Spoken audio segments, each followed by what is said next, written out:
हम लोग श्वेताश्वतर उपनिषद के चौथे अध्याय का पाठ पूरा करके हम लोगों ने 5वां अध्याय प्रारंभ किया और 5वें अध्याय के प्रारंभ में शंकराचार्य कहते हैं कि चतुर्थ अध्याय में के बाद जो विषय बचा हुआ है उसी को अच्छी तरह समझने के लिए, यानी परमात्मा के तत्व का ही विवेचन हो रहा है। और इस दृष्टि से ये उपनिषद बहुत ही गहन है। हमारा मन को वो हमेशा काफी ऊंचे स्तर पर रखने का प्रयत्न करता है। और उसके बाद में हमने यह जो पहला मंत्र था उसको देखा था, ग्रे अक्षरे ब्रह्म परे त्वनन्ते विद्या विद्ये निहिते यत्र गुहे क्षरम स्वविद्या हि अमृतम सुविद्या विद्या विद्ये ईशते यस्तु सो अन्यः। तो कहा विद्या और अविद्या ये दो हैं। श्री रामकृष्ण भी कहते थे विद्या माया अविद्या माया, ये दोनों माया के क्षेत्र में, रियलिटी डुअलिटी के क्षेत्र में, द्वैत के स्तर पर हैं।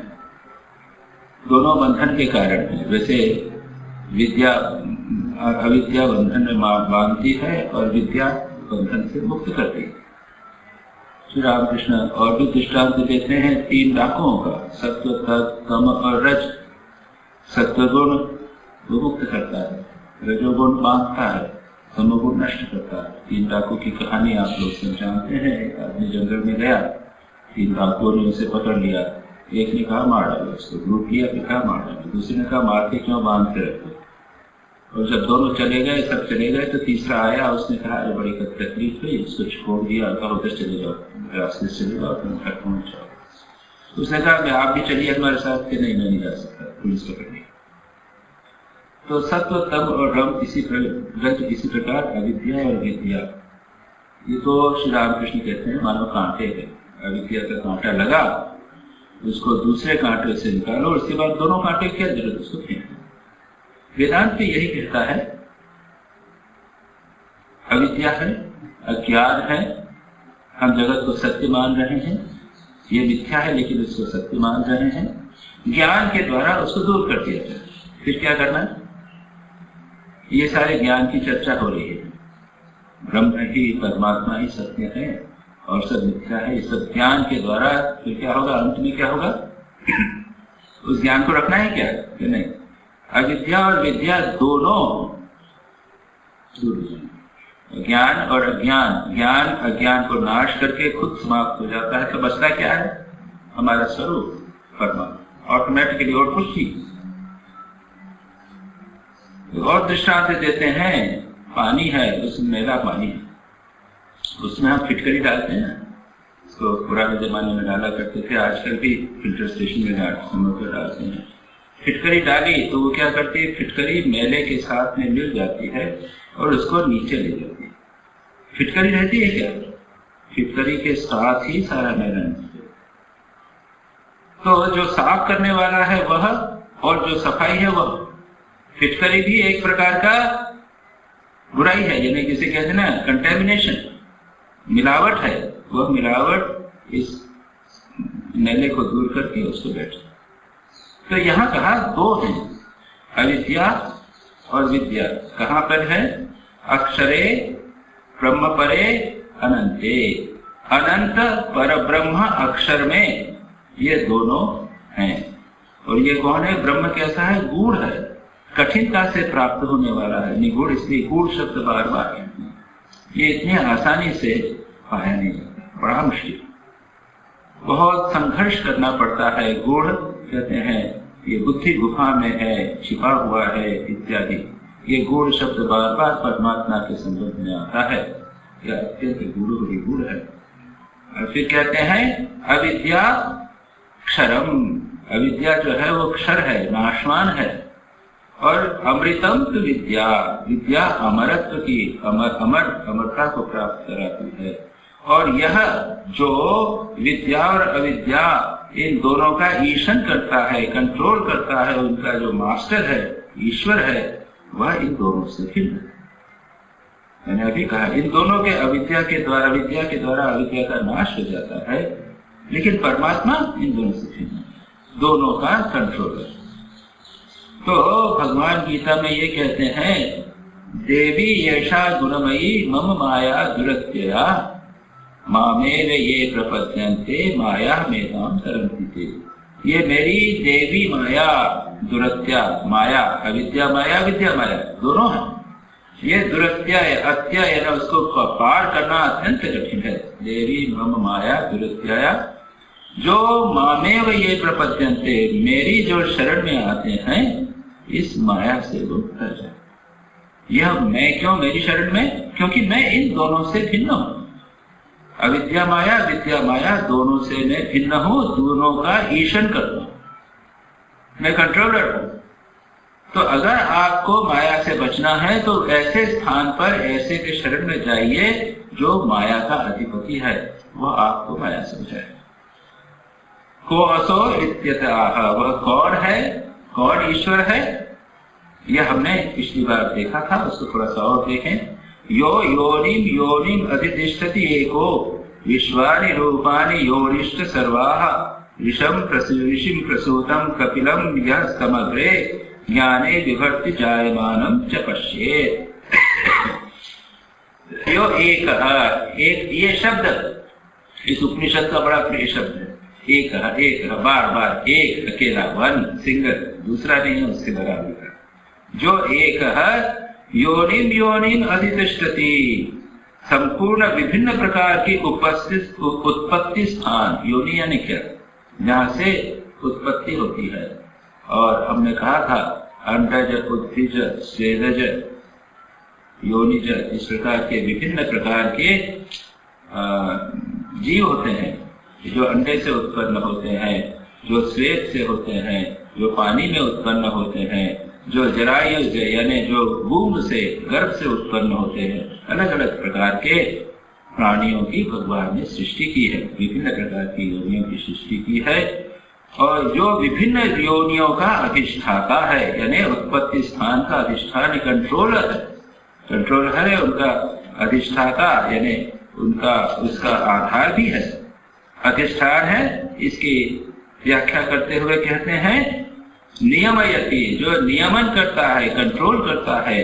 पृथ्वी से प्राणी उत्पन्न होते हैं, इस पृथ्वी का नियमन करता है। मनुष्यों से प्राणी उत्पन्न होते हैं, मनुष्यों का नियमन करता है। जहां जल से प्राणी उत्पन्न होते हैं, उन जल का वह नियमन करता है। एक अद्वितीय परमात्मा विश्वानि रूपाणि रोहितानि रूपाणि, यानी विश्वानि रूपाणि, विभिन्न प्रकार के संपूर्ण रूपों, यानी उत्पत्ति स्थान जितने हैं, योनिष्ट सर्वा, जितने योनि हैं, उन सब को यह अधिष्ठान है, नियमन करता है, कंट्रोल करता है। उसके बाद उसने क्या किया?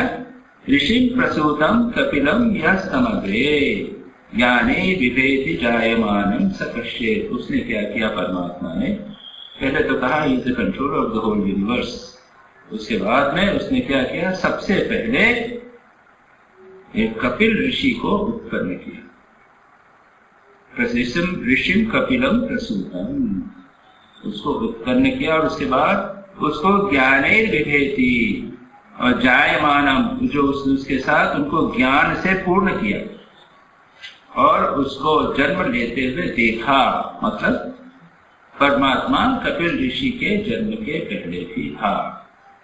अभी कपिल ऋषि कौन है, इसके संबंध में व्याख्या की गई। शंकराचार्य व्याख्या करते हुए कहते हैं कि यह वह कपिल नहीं है जो देवहूति के पुत्र, कर्दम और देवहूति के पुत्र थे कपिल। आपने श्रीमद् भागवत में एक प्रसंग पढ़ा होगा, बड़ा प्रसिद्ध प्रसंग है कपिलोपदेश। देवहित कर्दम ऋषि थे, उनकी स्त्री थी देवहूति और कठोर तपस्वी थे। देवहूति ने बहुत उनकी सेवा की। उसके बाद में उन्होंने वर मांगा। तो मैंने कहा कि मैंने तो इतनी आपकी सेवा की, लेकिन मेरा तो कुछ संतान तो हुई नहीं, माँ तो नहीं थी। तो फिर कर्दम ऋषि उनका विवाह करते हैं, उनकी 9 कन्याएं होती। वे कहते हैं मेरा पुत्र तो नहीं।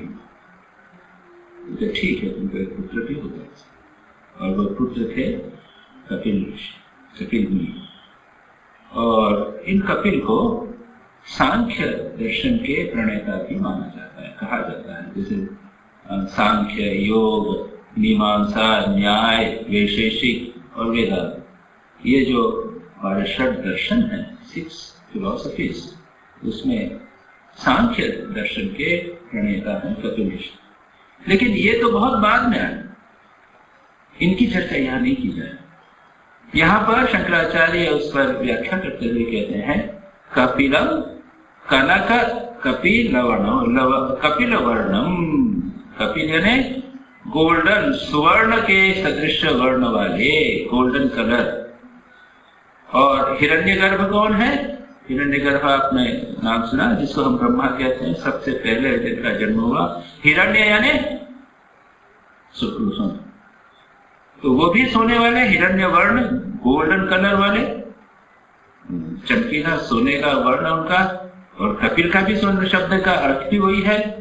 तो कपिल शब्द से यहाँ पर कहते हैं ब्रह्मा, फर्स्ट बॉर्न। तो सबसे पहले ब्रह्मा को उन्होंने जन्म दिया और ब्रह्म को उन्होंने प्रसूतम कपिलम यह तम अग्रे, उनको ज्ञान से पूर्ण किया और उसको वह जो जन्म हुआ उसको उन्होंने देखा, परमात्मा ने देखा। अन्यस्य अश्रवणात्, बाद में कहते हैं यो ब्रह्माणं विदधाति पूर्वम यो वै वेदाश्च प्रहणोति तस्मै। ये श्वेताश्वतर उपनिषद बाद में तो प्रसिद्ध मंत्र है, वो आएगा। जो ब्रह्माणं विदधाति पूर्वम, जो आरंभ में ब्रह्मा की रचना करता है। इस मंत्र से भी कपिल शब्द का अर्थ है ब्रह्मा। यो वै वेदांश्च प्रहिणोति, जो वेदों का प्रणयन करता है, वेदों की उत्पत्ति करता है, उनको प्रेरित करता है, वही परमात्मा। तो कहने का तात्पर्य शंकराचार्य व्याख्या करते हुए कहते हैं कि इस प्रकार कहने से कपिल का अर्थ ब्रह्मा ही है। कपिल का अर्थ और पुराणों में भी प्राप्त होता है, कपिलो अग्रजः, अग्रज सबसे पहले जिसका जन्म हुआ वो कपिल। तो द फर्स्ट बॉर्न ब्रह्मा, वो परमात्मा ने उसको उत्पन्न किया। हिरण्यगर्भ क्या है? कपिल ऋषि भगवतः सर्वभूतस्य वै किलः विष्णोरंस्य जगत मोहनाशाय समुपास्यतः। यह उपनिषद शास्त्रों में, पुराणों में कहा गया है कि विष्णु के अंश से जगत के मोह नाश करने के लिए कपिल भगवान उत्पन्न हुए। कृते युगे परम ज्ञानम, सत्य युग में कपिलादि स्वरूप धृक, परम ज्ञान कपिल का स्वरूप धारण करके ददाति सर्वभूतात्मा सर्वस्य जगतो हितम, सर्व संसार के समस्त लोगों को ज्ञान प्रदान करने के लिए, जगत का हित करने के लिए उत्पन्न हुए हैं। इत्यादि शब्दों से भी उन्होंने कपिल ऋषि की चर्चा की है। फिर कहते हैं ततस्तदानीं ज्ञाने विवेति स तम अग्रे, ततस्तदानीं तो भुवनमस्मिन् प्रवर्तते कपिलम कवीनाम, अथवा ततः तदानीं भुवनमस्मि प्रवर्ते कलाम स षोडश पुरुषः पुरुषश्च इत्यादि कहते हैं। इस श्रुति के अनुसार हिरण्यगर्भ ही पूर्व काल में सृष्टि के समय में कपिल नाम से प्रसिद्ध थे। ये उन्होंने यहाँ पर कहा है। इसके बाद कहते हैं उन्होंने ज्ञाने, उन कपिल ऋषि को ज्ञान प्रदान किया। शंकराचार्य व्याख्या करते हुए ज्ञान का अर्थ कहते हैं धर्म, ज्ञान, वैराग्य और ऐश्वर्य, ये 4 चीजें। भगवान किसे कहते हैं? जिसमें भग होते हैं, षड ऐश्वर्य होते हैं। भगवान में होता है धर्म, ज्ञान, वैराग्य, श्री और बल, वीर्य, वैराग्य, धर्म, ज्ञान और श्री जिसमें होता है उसे ईश्वर। यहाँ पर केवल 4 चीजों की बात कही, धर्म, ज्ञान, वैराग्य और ऐश्वर्य। तो ईश्वर ने, परमात्मा ने उनको, उस कपिल को या ब्रह्मा को धर्म ज्ञान वैराग्य और ऐश्वर्य से युक्त किया और उत्पन्न होते देखा। मतलब वो सबसे पहले। किंच इसके आगे और कहते हैं, तीसरा मंत्र हम पढ़ते हैं। एकैकं जालं बहुधा विकुर्वन् अस्मिन् क्षेत्रे संहरति एष देवः भूयः सृष्ट्वा पतयस्तथा ईशः सर्वाधिपत्यं कुरुते महात्मा। यहाँ पर भी परमात्मा का वो ईशत्व, the all controller, all creator, destroyer and preserver, जगत की सृष्टि स्थिति और प्रलय करने वाले परमात्मा का जो रूप है ईशत्व, उसको यहाँ पर बार बार बताया जाए। इसके बाद में मैंने कहा था इस अध्याय में जो जीव का रूप है वह भी बताया जाए। तत् और तम, ये पद जो दो बात याद रखिए आप, वेदांत में तत् पद शोधन, तम पद शोधन, जिसकी मैं चर्चा आपको कई बार कर चुका हूं, वो यहाँ पर बार बार वेदांत का उद्देश्य है वो बताने का। पहले परमात्मा का रूप विस्तार से बता रहे हैं, उसके बाद जीव का बताएंगे और फिर बताएंगे कि दोनों एक। कहते हैं यहाँ पे एकैकं जालं बहुधा विकुर्वन्, वो क्या करता है? अस्मिन् क्षेत्रे, इस क्षेत्र में यानी क्या? इस फील्ड में, फील्ड क्षेत्र, कौन सा क्षेत्र? यह क्षेत्र कौन सा? संसार क्षेत्र।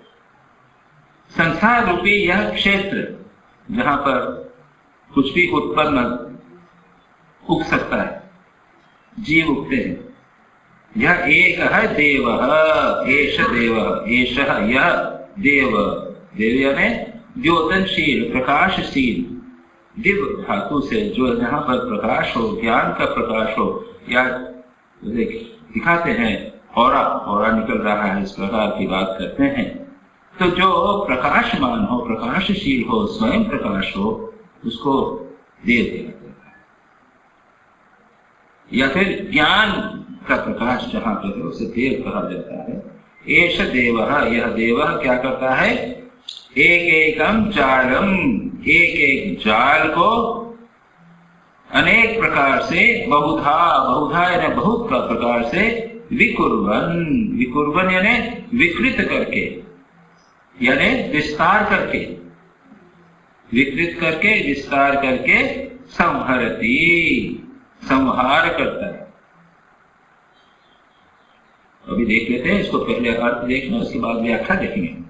भूय यानी पुनः, सृष्ट्वा पतयः, उसके बाद में यह महात्मा, इस परमात्मा को ही महात्मा कहा है। यह क्या करता है? भूयः पुनः क्या करता है?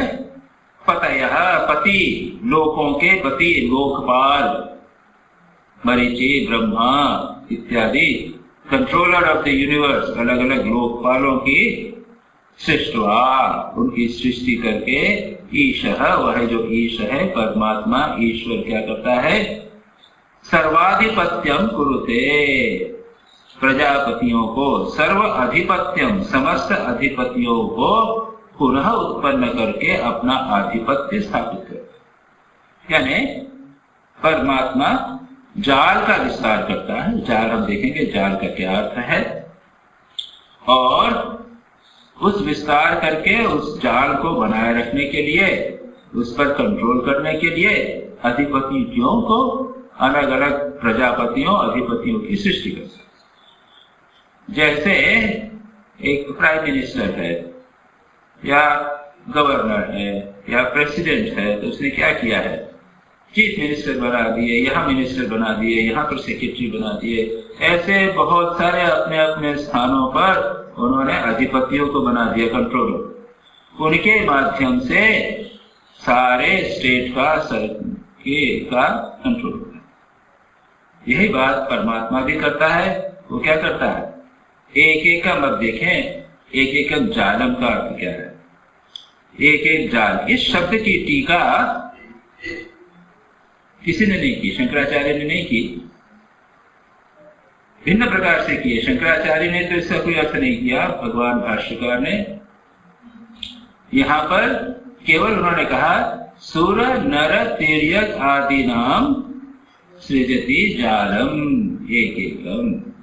सुर यानी देवता, नर मनुष्य, तिर्यक यानी जो रहते हैं प्राणी जीव क्रीचर्स। तो उन्होंने क्या किया कि इत्यादि नाम जालम सृजति, इस प्रकार के जाल की सृष्टि करता है। ये जो प्राणियों की सृष्टि है वही जाल।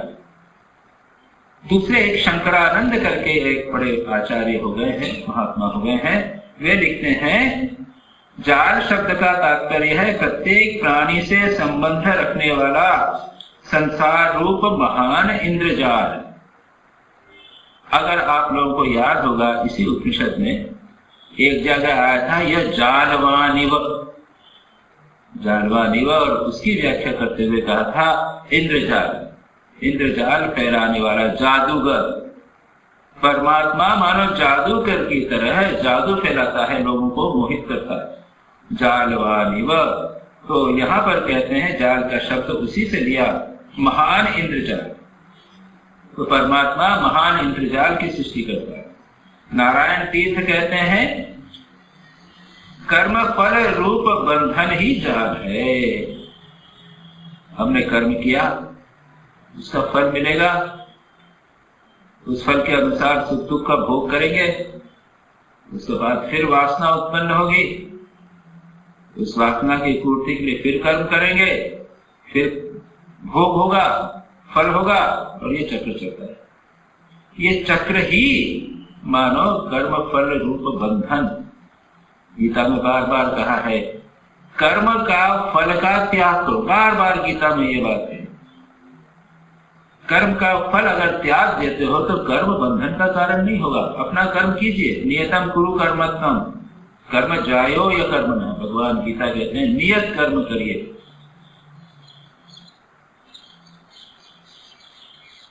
छठे अध्याय के प्रारंभ में भी भगवान कहते हैं कि कार्यम कर्म करोति यः अनाश्रितः कर्म फलम।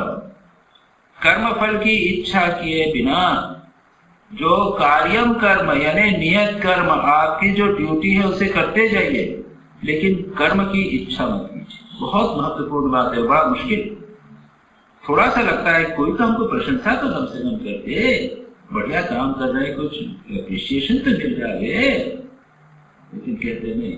समस्त कर्मों के फल की कामना को त्याग करके कर्म करना चाहिए। ये कर्म फल ही बंधन है, यही जाल।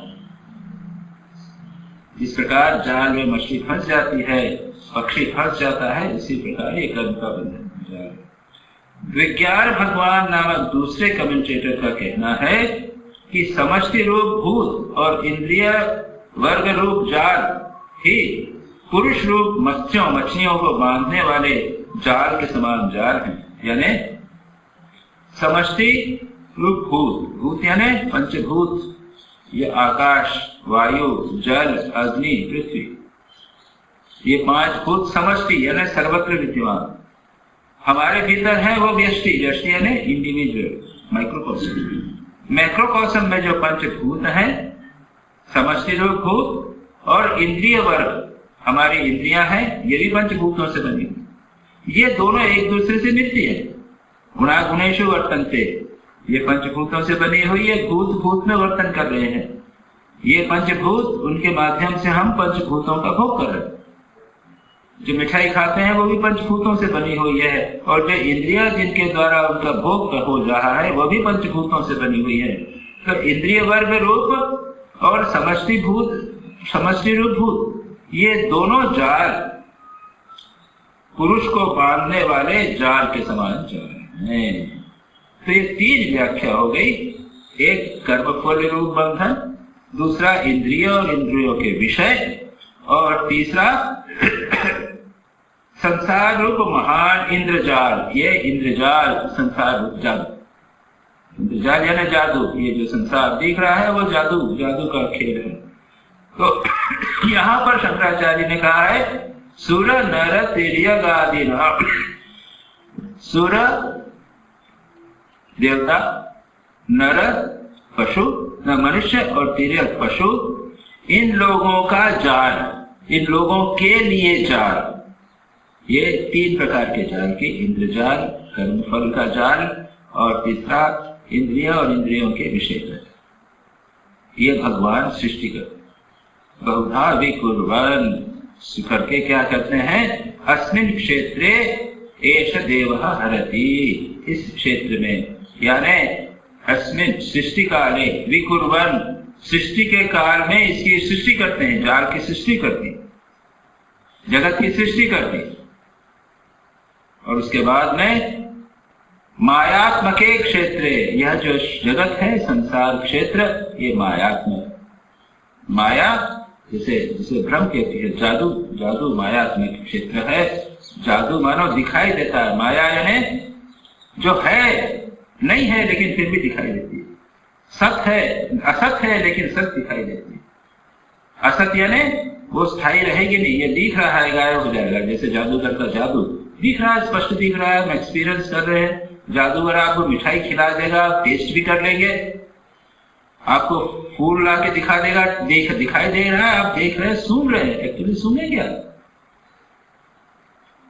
अनुभव करवा देगा लेकिन वो नहीं है, ये माया। मुझे एक एक्सपीरियंस हुआ, मैं रायपुर में डॉक्टर जब था तब बैठा हुआ था आउटडोर में, और एक सर्जन आए और उन्हें एक पेशेंट दिखाना था, मैंने देखा। उसके बाद उन्होंने कहा कि आपने मुझे नहीं पहचाना। मैंने कहा मैंने पहचान लिया, आप डॉक्टर राणा नाम के एक जादूगर, उनका मैंने जादू देखा था एक बार। मैंने कहा हाँ, मैंने कहा पहचान लिया। कि आपको कुछ फीस देना चाहिए। मैंने कहा कि यहाँ गवर्नमेंट सर्विस में तो फीस नहीं देते। नहीं मैं आपको कुछ दूंगा। अच्छा बोलिए कौन सी आपको गंध चाहिए, सेंट। मैं कुछ बोलूं उसके पीले अपनी वो लकड़ी थोड़ी स्टिक होती है ना, इसको उन्होंने ऐसा किया, बस सूंघे, छुआ भी नहीं, ऊपर से ऐसा दिखा। ऐसा नहीं कि उसके अंदर एक ड्रॉप निकली हो, यहाँ पर कुछ नहीं, केवड़े की सुगंध आ गई, उसको चला गया। उसके बाद में जब अनजाने में भी मेरा हाथ नाक पे जाता था तो केवड़े की सुगंध आती, अनजाने में। उसके बाद मैं भूल गया, घर पे आ गया, ऑफिस आश्रम में आ गया, आश्रम में रहता था। उसके बाद जब बातचीत में कभी हाथ यहां गया था, केवड़े की सुगंध वो दिन भर बनी रही। ये माया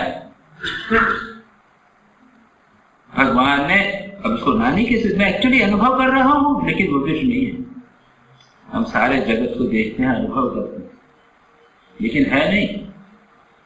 माया मयात्मके क्षेत्रे, भगवान ने नारद को माया दिखाई थी, मालूम है ना आपको? नहीं मालूम? सबको मालूम, तो रिपीट नहीं करता। एक दिन भगवान नारद ने कहा कि मुझे माया दिखाई। भगवान ने कहा दिखाई। एक दिन दोनों जा रहे थे,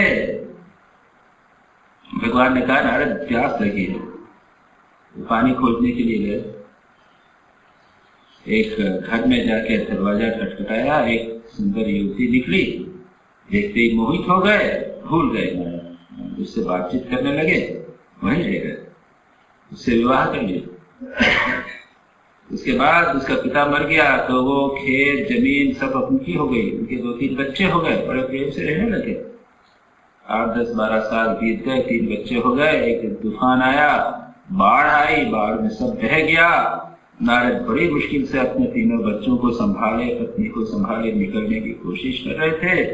तो वो बाढ़ की जो लहर आई तो पत्नी कहाँ चली गई, बच्चे कहाँ चले गए, विलाप करते हुए किनारे पर पड़ गए। इतने में आवाज आई, भगवान बोल रहे हैं नारद आधा घंटा हो गया मैं खाने तुम्हारे पानी के लिए खड़ा हुआ हूं, तुम अभी तक नहीं आए।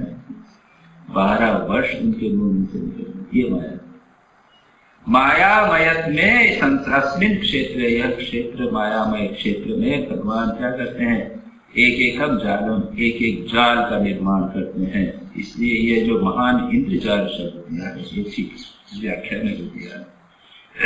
उसके बाद क्या करते हैं, काले एक समय में, और क्या करते हैं, संहार काल में, संहार काल में इसको नष्ट भी करते हैं। तो ये संहार जो है, सृष्टि स्थिति प्रलय, ये प्रलय 3 प्रकार का प्रलय। एक प्रलय जिसको कहते हैं आत्यंतिक प्रलय, ये कब होता है? जब ब्रह्मा जी सो जाते हैं। कहते हैं कि ब्रह्मा जी जब उठते हैं तो जगत की सृष्टि होती है, जब वो सो जाते हैं तो नष्ट हो जाता है। और ये लाखों साल में एक बार होता है। ये 4 युग, सत्ययुग, कलयुग, सत्ययुग, द्वापर, त्रेता और कलयुग का जब एक साइकिल पूरी हो जाती है तो प्रलय होता है। ये एक पुरानी कथा है। ब्रह्मा जी हजारों साल तक जीवित रहते हैं, उनका हजार लाखों वर्षों का उनका एक दिन होता है। हमारा जो वर्ष जो है उनके लाखों वर्षों का एक दिन होता है। जब वो सोते हैं तब प्रलय हो जाता है। तो एक ये प्रलय जगत की सृष्टि होती है धीरे धीरे, उसके बाद धीरे धीरे जब जागते हैं तो जगत फिर जगत हो जाता है, उसके बाद प्रलय सब नष्ट हो जाता है। दूसरा है नित्य प्रलय। प्रतिदिन प्रलय होता है। कब होता है? हम सब सो जाते हैं तो क्या हो, सारा जगत जो है वो गायब। वो क्या कहते, सारा जगत जो है वो कोई डिसअपियर हो जाता है। जब उठते हैं तो फिर सृष्टि हो जाती है। और तीसरा है वो है आध्यात्मिक प्रलय। उसके बाद पहला उसका क्या नाम है, वो ब्रह्मा का प्रलय होता है एक्चुअली, सृष्टि का प्रलय। और एक प्रलय जो होता है वो है ब्रह्म ज्ञान होने का। जब ज्ञान होता है, जब अविद्या और माया का नाश हो जाता है, तब सब कुछ चला जाता है। पता चलता है कि ये सृष्टि स्थिति प्रलय ये तीनों अविद्या के क्षेत्र में, माया के क्षेत्र में है। जब ज्ञान हो गया करे दिखाई, सदा के लिए ये जगत विलुप्त हो जाता है। निरंतर समाधि में रहिए या जो भी पूछिए। विवेक चूड़ामणि ग्रंथ का मैं कभी कभी उल्लेख करता हूँ। यहाँ पर शायद कभी क्लासेस भी हुई थी, शायद अपने गणेश महाराज ने स्व प्रकाशन में क्लास दी थी, ब्यूटीफुल। उसमें शिष्य को गुरु उपदेश देते हैं, विचार करने की बात कहते हैं। ये जो शरीर भी आत्मा नहीं है, मन आत्मा नहीं, बुद्धि आत्मा नहीं है, इत्यादि इत्यादि विचार करके फिर कहता है कि तो कुछ नहीं बचेगा, शून्य होगा। कि नहीं, शून्य नहीं बचेगा, कुछ रहेगा। विचार जब करता है तो उसके बाद में वो कहता है, उसके बाद क्षणभर में वो उसको ज्ञान होता है और वो कहता है कि अभी भी तो जगत था, कहाँ विलुप्त हो गया। उसको ये अनुभव होता है कि जगत तो विलुप्त हो गया, डिसअपियर, नहीं दिखा, अभी भी दिख रहा था, सब गायब हो गया। ये वक्त है। तो यहाँ पर परमात्मा की बात कर रहे हैं, जो ब्रह्मा करते हैं, जगत की सृष्टि करते हैं, उसका पालन करते हैं, उसके बाद में उसका अंतकाल में संहार करते हैं। संहरति एष देवः, यह देव करते हैं।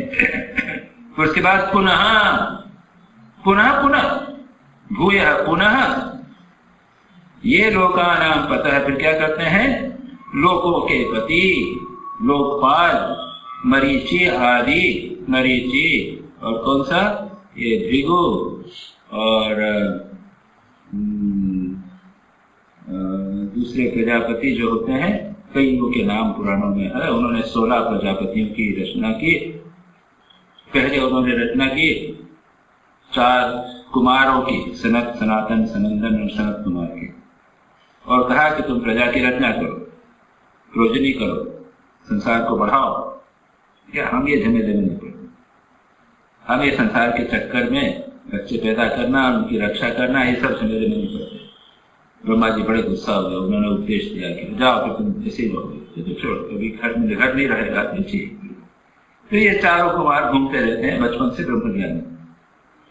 उसके बाद में उन्होंने मरीचि, भृगु इत्यादि बहुत सारे उन्होंने 12 या 16 प्रजापतियों की रचना की। तो यहाँ पर कहता है प्रतयः भूया पुनः लोकानां पतया, मरीचि आदि की सृष्टा स्थिता करके, तथा यथा करा उसने दृष्ट्वा पतयः ईशः पूर्वस्मिन् कल्पे सृष्टवान, जैसा उन्होंने पहले किया था तथा पहले जिस प्रकार से हमारी यहाँ पे धारणा है कि कल्प होते हैं, ये 4 युग जो होते हैं इससे कल्प होता है। तो पहले युग में भी भगवान ने ये किया, उसके बाद दूसरे में भी किया, तो पहले जैसा किया था वैसा उन्होंने पुनः किया।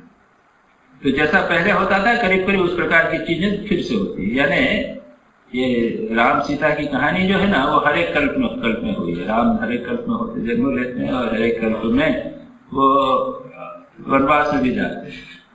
मैंने बताया था आपको कि अध्यात्म रामायण में वर्णन आता है कि जब राम को वनवास हुआ तो सीता जी ने कहा मैं भी जाऊंगी। तो राम ने बहुत डर दिखाया कि ऐसे ऐसे राक्षस हैं, ये है, वहाँ क्या खाओगी, कैसे रहोगी, बहुत मुश्किल है। नहीं तुम जाओ, हमारा कर्तव्य है यहाँ अपने सास की और ससुर की सेवा करना इत्यादि। तो सीता जी ने बड़े आर्ग्यूमेंट दिए, गुस्सा भी किया। तो वैसे कैसे हो, पतिव्रता को छोड़कर जाना चाहते हो, मैं किसी प्रकार की तुमको तकलीफ नहीं दूंगी। और एक आर्ग्यूमेंट कहती है कि अच्छा बताओ, किसी भी रामायण में क्या राम सीता के बिना गए हैं जंगल में?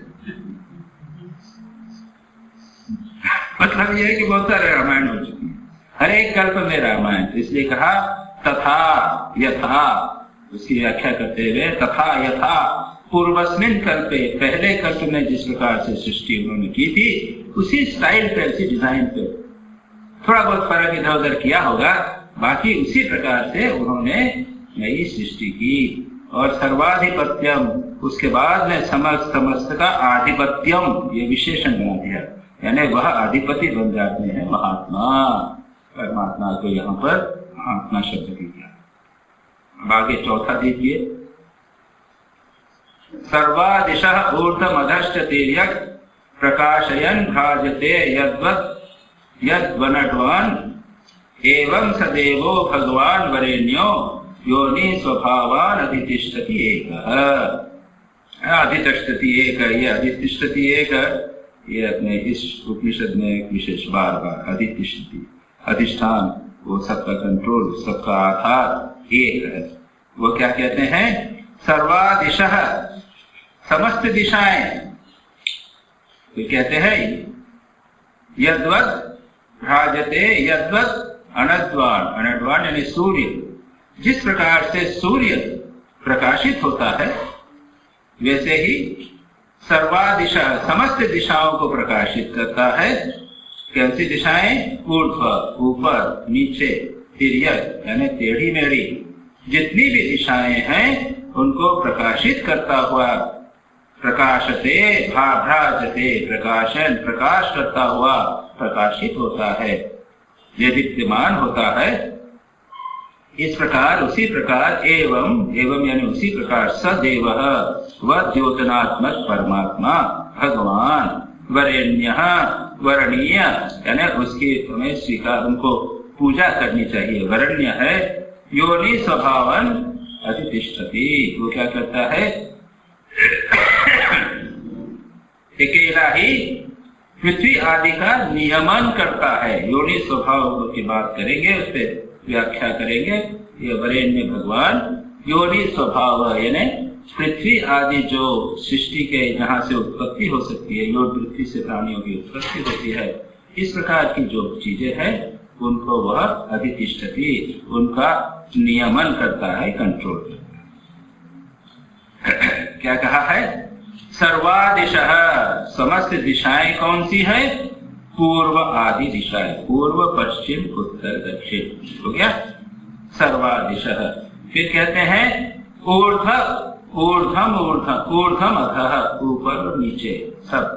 फिर तिर्यक्, टेढ़ा, 4 दिशाएं ऐसी हो गई, ऊपर नीचे हो गई, और टेढ़ी भी, उसकी भी दिशाओं के अलग अलग नाम हैं जो अभी मुझे याद नहीं है, लेकिन जो उत्तर दक्षिण पूर्व पश्चिम, ये 4 दिशाएं हैं, ऊपर नीचे। इसके अतिरिक्त डायगोनल जिसे कहते हैं ना, टेढ़ा, वह भी दिशाएं, इधर उधर की दिशाएं जो है वह की पार्श्वादि, इसको तो प्रकाशित क्या करता है? ऊपर नीचे इधर उधर की दिशाओं को प्रकाशयन, कैसे प्रकाश करता है? स्व आत्म चैतन्य ज्योतिषा, स्वयं की आत्म चैतन्य ज्योति के द्वारा। यह जो सूर्य है इसका यहाँ पर दृष्टांत दिया है। सूर्य किस प्रकार? सूर्य की तरह ये दृष्टांत दिया जा रहा है। लेकिन सूर्य क्या है हम सब जानते हैं। सूर्य जड़ है। हमारा ज्योग्राफी बताती है कि सूर्य जो है एक पिंड है, यहाँ पे अग्नि जल रही है, वहां पे एक्सप्लोजन हो रहे हैं, इसलिए वह प्रकाशित होता है। लेकिन प्रकाश वो करता है, उससे कितना काम करता चलता है। सारा जगत, सूर्य जब डूब जाता है तब सो जाता है, तब जब उगता है तो सब उठ जाते हैं। सूर्य से वनस्पति उगती है, सब लोगों के प्राण सब काम करते हैं। इसलिए हम मानते हैं कि सूर्य तो जीवंत देवता है। कोई जड़ पदार्थ चेतन को जीवन कैसे प्रदान कर सकता?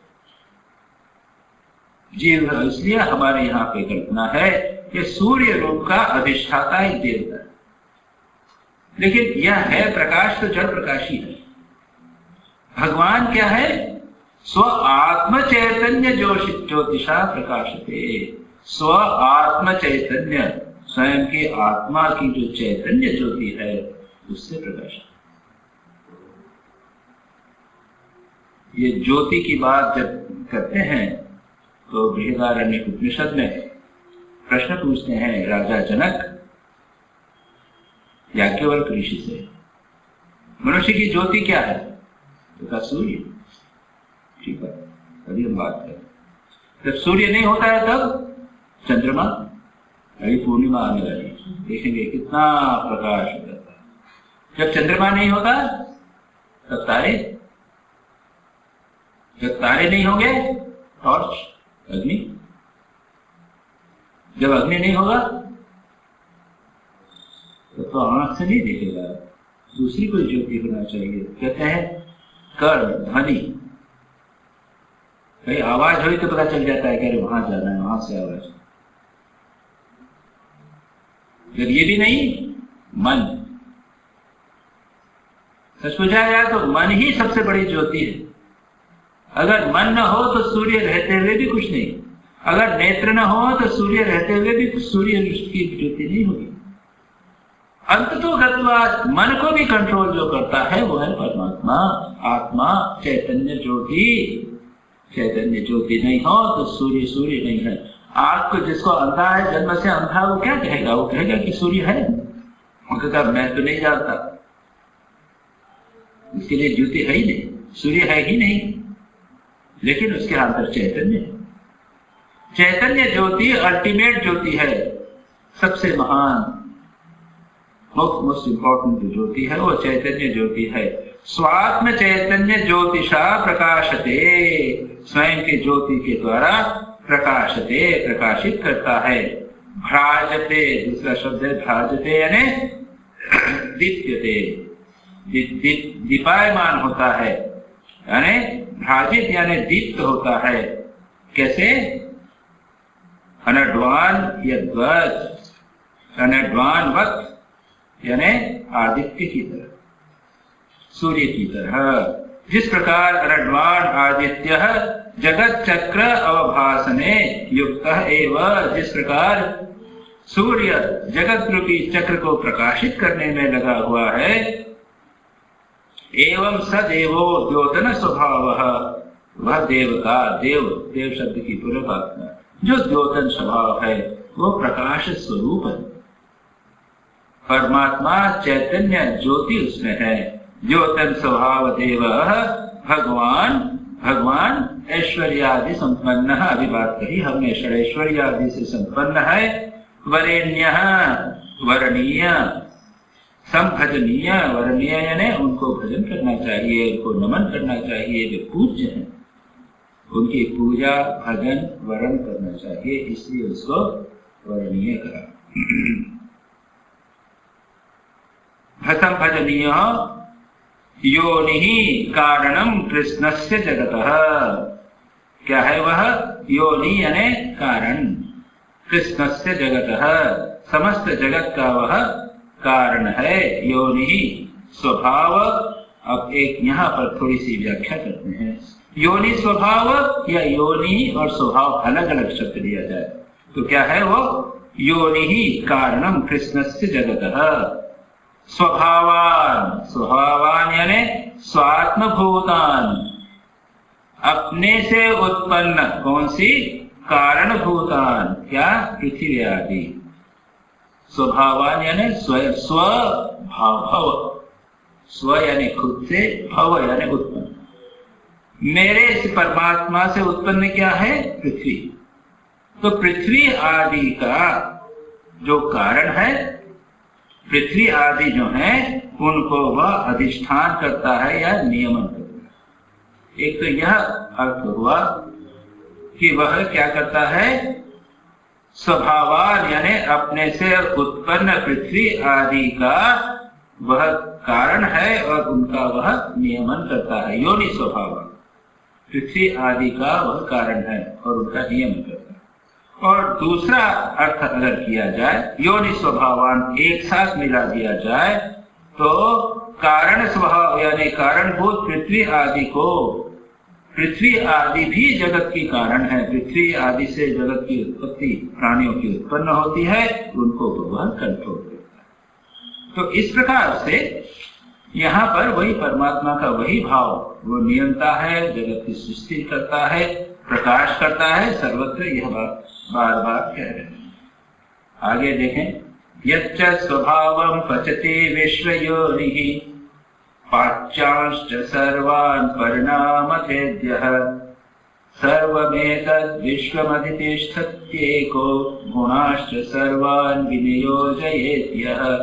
उसी भाग को बार बार कहते हैं। ये देखिए यहाँ पे है अधितिष्ठति एकः, अधितिष्ठति एकः, इसके पहले वाले श्लोक में भी आया है, उसके अधितिष्ठति एकः, उसके पहले दूसरे श्लोक में भी आया है अधितिष्ठति एकः,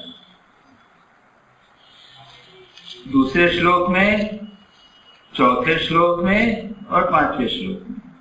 इसमें सभी जगह पर वो अधितिष्ठति एकः, एक शब्द बार बार कहा है। यच्च स्वभावं पचति, यत् जो क्या क्या है? स्वभावं पचति, स्वभावं जिस प्रकार अग्नि का स्वभाव क्या है? उष्णता, गर्मी, जलाना। पचति यानी निष्पादयति, वह क्या है? अग्नि इत्यादि जितनी पदार्थ हैं, मनुष्यों का प्रधान स्वभाव है, कुत्ते का स्वभाव है, बिल्ली का स्वभाव है, अग्नि का स्वभाव है, जल का स्वभाव है। स्वभावं पचति, पचति यानी उनको वह निष्पादन करता है। जगत का कारणभूत जो परमात्मा है वह क्या करता है? स्वभाव को निष्पन्न करता है। प्रत्येक वस्तु का, व्यक्ति का जो स्वभाव है उसको प्रतिपादित करता है। और फिर पाच्यों, पाच्यांश्च, पाच्य शब्द का अर्थ है ऐसे वस्तु जो परिणाम को प्राप्त होते हैं, मॉडिफिकेशन को प्राप्त होते हैं, परिवर्तन को प्राप्त होते हैं। जैसे दूध दही बनता है, एक वस्तु को रख दीजिए, धीरे धीरे वो सड़ जाएगी, उसमें मॉडिफिकेशन हो जाएंगे, जो परिणाम योग्य पदार्थों को परिणत करता है। सर्वम एतद् विश्वम, और समस्त अकेला संपूर्ण विश्व को अधितिष्ठति नियमन करता है। और जो गुणान सर्वान, समस्त गुण, सत्व रज और तम, तीन गुणों को विनियोजन करता है, अपने कार्य में लगाता है, वही परब्रह्म का लक्ष्य। यहाँ पर भी उसी बात को कह रहे हैं। हम विस्तार में अधिक जानने की प्रयत्न नहीं करेंगे क्योंकि ये बार बार उसी चीज को कहा है। मैंने अभी कह दिया पूरा कि जो अग्नि आदि के स्वभाव को देता है, जो समस्त परिणामी वस्तुओं को परिणाम प्रदान करता है, और जो समस्त प्राणियों का, पृथ्वी आदि का जो सर्वस्व विश्व है उसका एकमात्र अधिष्ठाता है, नियमन करता है, और सत्व रज तम गुणों को जो अपने अपने कार्य में विनियोजित करता है, यानी उन गुणों के अनुसार वे लोग कार्य करते हैं, ऐसा वही परमात्मा है। तद्वेद गुह्योपनिषत्सु गूढ़म् तद्ब्रह्मा वेदते ब्रह्मयोनिम् यो पूर्व देवा ऋषयश्च तद्विदुः ते तन्मया अमृता वै बभूव। क्या कहते हैं? गूढ़म तत् गुह्य उपनिषत्सु गूढ़म, जो गुह्य उपनिषदों में गूढ़ है। तद्वेद गुह्योपनिषत्सु, वैसे कल अगली बार इसको थोड़ा सा डिटेल में करना पड़ेगा। तद्वेद गुह्योपनिषत्सु गूढ़म, जो उपनिषदों में, गुह्य उपनिषदों में गूढ़ है, छिपा हुआ है। उपनिषद में परमात्मा के बारे में जानकारी हमें उपनिषद से प्राप्त होती है। और जो तद्वेद, जो उसको जानता है, तद ब्रह्मा वेदते ब्रह्म योनिम, उस वेद परमात्मा को ब्रह्मा जानता है। यानी वे वेदों के गुह्य भाग उपनिषद में निहित है, और उस वेद तक ब्रह्मा जो है, वेदते, वो जानते हैं ब्रह्मा उसे। यो पूर्व देवा ऋषयश्च तद्विदुः, और जो पूर्व देवा, पुरातन जो देव थे और ऋषि लोग, तद्विदुः, उसे जाने थे, उनको जानते थे। तद्विदुः, उन्होंने जाना था उसे। तन्मया अमृता वै बभूवः, और उसे जानकर, उससे तन्मय होकर वे अमर हो गए थे। पुराने जमाने में जो ऋषि लोग थे, उन्होंने क्या किया? उन्होंने वेद के गुह्य भाग में विद्यमान, वेदों द्वारा प्रतिपाद्य जो परमात्मा है, उसको उन्होंने जाना, और जानकर वे अमर हो गए। संक्षेप में ये बात है, इसकी चर्चा हम अगली बार विस्तार से करेंगे। लेकिन एक बात बहुत महत्वपूर्ण बताई गई, सूनर और लेटर, जल्दी या बाद में, कभी न कभी उस परमात्मा को जानना है। पुराने ऋषियों ने ये किया था, पुराने ऋषियों ने उसे जाना था, और उसके बाद में वे अमर हो गए थे। अमर हो गए थे, मृत्यु को पार कर लिया था, और अमर के साथ में, यानी अमर में वह आनंद के अधिकारी भी हुए थे। आप संतों की जीवनी पढ़े, स्वामी ब्रह्मानंद जी की जीवनी का मैंने उल्लेख किया था, आप लोगों ने उसके बाद में कई लोगों ने तो पुस्तक खरीद कर पढ़ा दी। स्वामी ब्रह्मानंद जी एक आनंदमय पुरुष थे, क्योंकि उन्होंने परमात्मा को जाना। श्री रामकृष्ण एक आनंदमय पुरुष थे, क्योंकि उन्होंने परमात्मा को जाना। स्वामी विवेकानंद ने मृत्यु पर विजय प्राप्त की थी, इच्छा मृत्यु का वर दिया था। उन्होंने कहा था कि it may be that I might like to give up the body, मैं शरीर त्याग कर शरीर के बाहर रहने का सोच सकता हूं कि शायद it is better that I live outside, but I will not stop inspiring people. I will inspire people till the world knows that it is one with God. वो लोग कभी शरीर के साथ अपने को आइडेंटिफाई नहीं किया, शरीर से अपने आप को भिन्न उन्होंने समझा था। अमर हो जाते हैं, और यही जीवन का, हमारे जीवन का उद्देश्य है।